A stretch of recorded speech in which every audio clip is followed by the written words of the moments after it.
ஒரு மனிதனுடைய அழிவினுடைய அடையாளங்கள்ல ஒன்றுதான் ஒரு மனிதன் தன்னை நினைச்சு நினைச்சு நினைச்சு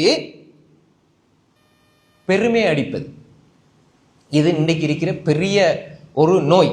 அதாவது ஒரு மனிதன் தன்னை நினைச்சு நினைச்சு பெருமை அடைக்கிறது. எப்படி? இப்ப இபாதத்துற விஷயத்துல ஷைத்தான் உதவியா இருப்பான். இபாதத்துற விஷயத்துல ஷைத்தான், நீ செஞ்சது போதும், நீ இவ்வளவு செஞ்சிருக்கிறாய். தன்னுடைய பலவீனங்களை காட்டாமல் எப்ப எல்லாம் நீங்க நல்லா விளங்கிக் கொள்ளுங்க, உங்களோட பலவீனத்தை நீங்க விளங்காம நீங்க எப்ப எல்லாம் நீங்க செஞ்ச சின்ன சின்ன விஷயங்களை நினைச்சு நினைச்சு உங்களை பெருசாக நீங்க கருதி கொள்றீங்களோ அப்ப நினைச்சு கொள்ளுங்க, இது உங்களை அழிக்கிற ஒரு அடையாளம். தன்னை பிள்ளைகளை நல்லா வளர்த்திப்பார்.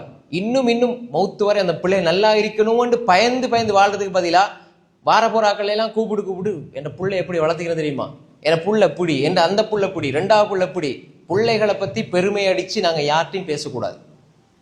அது உங்களுக்கு நன்மையை விட தீமை தான் கூடுதலா வரும். யாக்கூப் அலைஹிஸ்ஸலாம் என்ன சொன்னாங்க?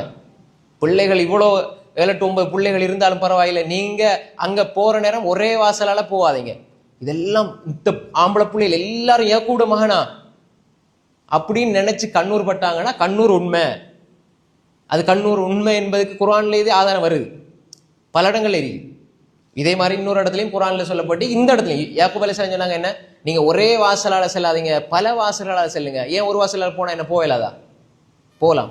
ஆனா இப்படி கண்ணூர் இருக்கு. நாங்க எங்கட பிள்ளைகளை பத்தி சொல்றது, பிள்ளைகளுடைய இதுகளை பகிர்ந்து கொள்றது, இப்படி சொல்றது. இப்ப இந்த மாதிரி விடயங்களால அடுத்தவங்கட கண்ணூறு, அடுத்தவங்கட அதிருப்தி, எரிச்சல், அவர் போய் சொல்லுவாரு அவருக்கு வேலையே பிள்ளைகளை பத்தி பேசுறதுதான். அதனால எங்கிட்ட என்ன நலவுகள் இருக்குதோ அதை இன்னொரு ஆளுக்கு சொல்றதுனால அவருக்கு நலவு இருந்தா சொல்றது பிரச்சனை இல்லை.